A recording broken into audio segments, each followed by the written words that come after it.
그래서 좀 설명을 해드릴 수 있을 것 같습니다. 트럼프 대통령이 김정은의 친서를 받았다라고 며칠 전에 얘기를 했죠. 그런데 정확히 언제라고는 얘기 안 하고 있고요. 최근이라고만 얘기를 했습니다.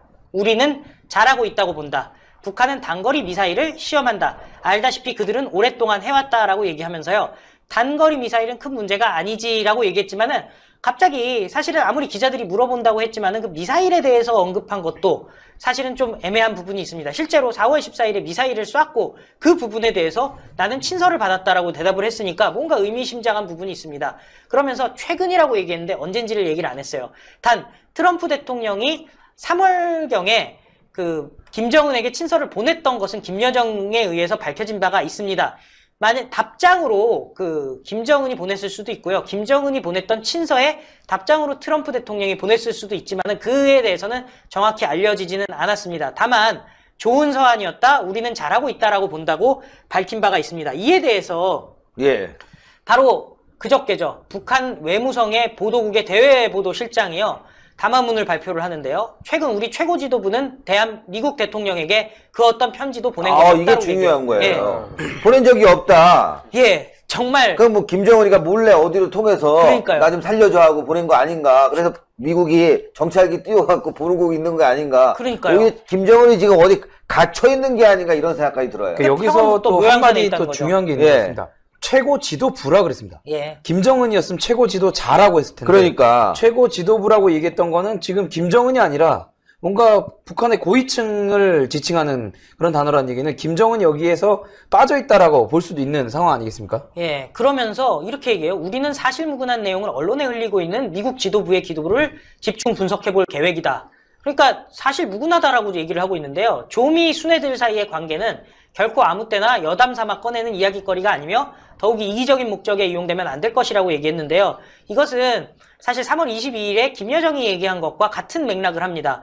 조미 순애, 그러니까 트럼프 대통령과 김정은 사이의 관계는 매우 좋다라고 김여정도 인정한 바가 있거든요. 그런데 이것을 다른 목적으로 이용되면 안 될 것이다 라고 얘기를 하는데요. 여러분들 잘 아시지만은 김정은의 1인 독재 국가인 북한에서는요. 김정은에게 좋은 관계가 곧 국가에게 좋은 관계입니다. 그런데 지금 보면은 김정은과 트럼프의 좋은 관계는 국가 대 국가의 관계로 대응될 수가 없다라고 얘기하기 때문에 지금 북한에서 있을 수 없는 일이 벌어진 거예요. 그러니까 김정은이 곧 국가가 아니다라는 것을 외무성에서 얘기를 한 건데 더 충격적인 사실이 있습니다. 사실 외무성 보도국 대외보도실장이라고 이름도 안 내고 얘기했는데요. 대외보도실장이라는 거는요. 지금까지 존재하지 않았던 직책입니다.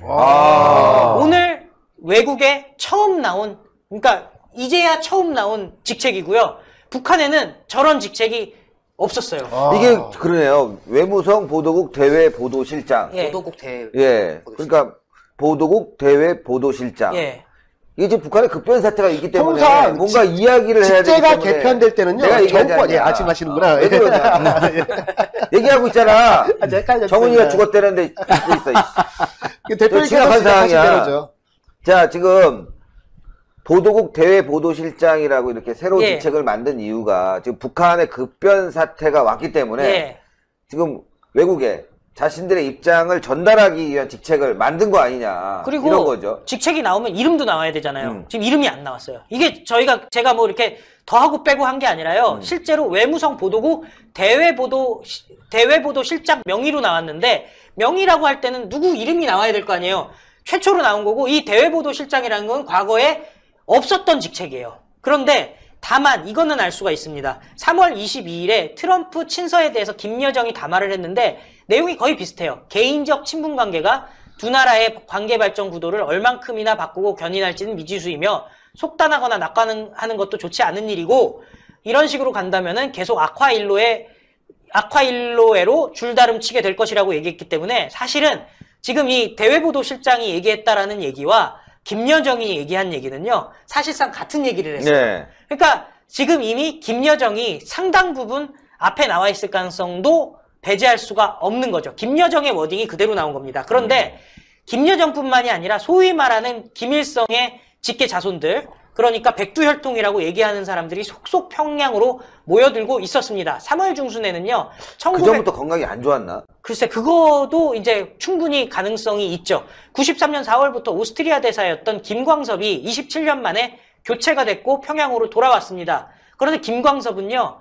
김일성의 사위입니다. 김정일의 이복 동생인 김경진의 남편이거든요. 27년간이나 유럽에 살던 사람이 돌아오게 됩니다. 또 김평일도 40년 이상 대사를 하면서 유럽을 떠돌았는데요. 체코 주재 대사를 마지막으로 연초 혹은 작년 연말에 북한에 소환이 되었습니다. 근데 보통 보면은 저희가 이제 갖고 있는 정보로는 김평일이 망명할 가능성이 있다. 그러니까 지금 김정은 체제가 위험해지면 해외에서 이런 김평일이라든가 또 그리고 지금 또 한 명 있죠. 김광섭. 아니 또 김한솔 같은 거. 이런 애들이 이제 다시 부상할 수 있으니까 중국에 의해서 다 끌어들여 갖고 뭔가 해결해 보려고 하는 거 아니었냐. 하여튼 김정은의 건강이 굉장히 지금 안 좋은 것 같습니다. 박한석 부장 아까 하려고 했던 얘기. 예. 지금 뭐 대표께서 워낙 말씀을 잘해 주셔가지고요. 어떤 직책이 나왔다라는 이야기는 모두들 잘 알고 계시겠지만 통상적으로 지도부가 바뀌었을 때 직책 개편이 이루어지게 됩니다. 그래서 이번에 공식적으로 새로운 직책이 출hiện 했다는 이야기는 북한의 지도부가 바뀌었을 것이라고 우리가 추측 가능하게 할 수가 있고, 앞서 저희 신하익 대표님께서 김정은의 건강에 대해서 언급을 해주셨는데요. 김정은의 건강 상태는 모두들 잘 아시겠지만 매우 좋지 않은 것으로 알려지고 있습니다. 심지어 20대 때부터 고지혈증을 앓고 있고 여기에 음주와 흡연을 즐겨서 당뇨병에 시달리고 있는 것이 바로 이 김정은인데요. 이미 10년도 훨씬 전인 2008년 당시에 김정은이가 당뇨병으로 인해 쓰러진 적이 있다는 제보가 일본 측의 인권단체로부터 나온 바가 있습니다. 네. 그리고 또한 무엇보다 북한 같은 경우는 앞서 말씀을 드렸다시피 사이비 종교 집단이기 때문에 그 무엇보다도 김일성의 혈통, 즉 백두혈통을 매우 중요시합니다. 국가 최고 지도자로 백두혈통이 아닌 자를 내세울 수가 없는 북한 내부 사정 때문에 김평일을 비롯한 백두혈통 반개 측 인사들까지 김정은 사후 북한 체제를 유지하기 위해서 북한에 몰려들고 있는 것은 아닌가라고 하는 정보기관들의 미국이 군사 옵션에 들어간 것 같습니다. 핵 탑재 순항 미사일을 검토 중이다, 이런 발표가 나왔습니다. 무시무시한데요.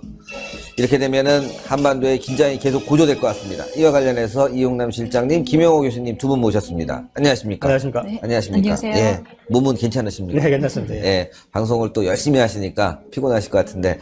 자, 이렇게 또 큰일이 터졌습니다. 해상 탑재 순항 미사일 배치를 검토하고 있다, 이런 보도가 나왔는데요. 이렇게 되면 군사 옵션을 준비하는 게 아니라 실행 단계에 옮겨진 게 아닌가, 이런 생각이 듭니다. 네, 그렇습니다. 지금 북한이 핵무기 숫자가 20개가 넘습니다. 자, 그렇기 때문에 일단 미국이 그동안 한반도에서 많은 북핵 문제와 관련된 이 방안들이 나왔습니다.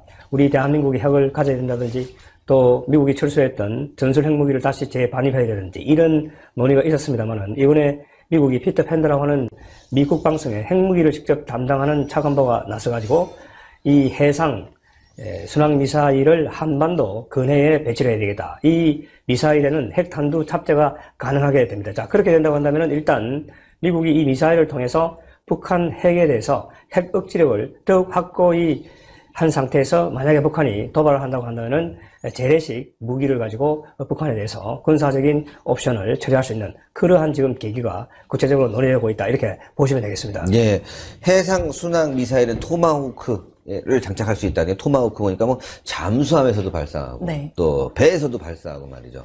그리고 저고도로 가면서 아주 정확하게 타격하는 아주 무시무시한 미국의 최첨단 미사일인데요. 미사일과 관련해서 북한도 지금 아마 굉장히 반발할 것 같은데요. 일본은 또 어떤 생각을 갖고 있는지, 주변 국가들은 말이죠. 네, 사실 지금 말씀하신 순항 미사일이 전략 핵무기는 아니지 않습니까? 전략 핵무기에 상응하는 그런 네. 이제 역할을 하는, 그러니까 핵을 가진 국가에 대해서 비대칭 무기인 핵에 대해서 어느 정도 핵 억지력을 이제 발휘하는 그런 이제 대형 무기라고 할 수 있는데요.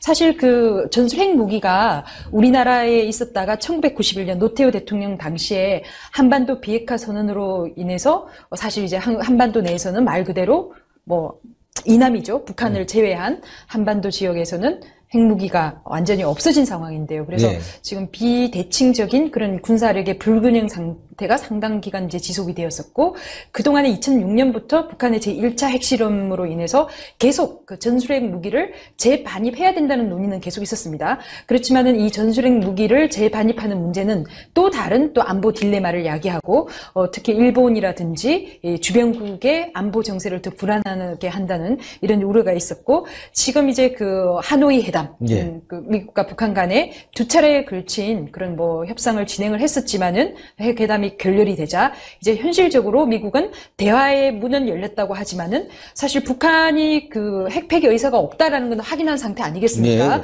그래서 북한 말을 무조건 믿을 수가 없는 상황에서 이렇게 군사적으로 억지력을 준비를 하고 또 앞에서는 협상을 하는, 뭐 어떻게 보면은 이게 뭐 협상의 정석 아니겠습니까? 네. 그렇지만은 지금 이제 이 순항 미사일을 직접 갖다 놓는다는 건지 아니면은 위기 시에 뭐 이렇게 배치하겠다는 건지 명확하지는 않겠지만은 미국이 확실하게 그런 억지력을 제공할 의사는 분명하게 해놓은 상황이죠. 예.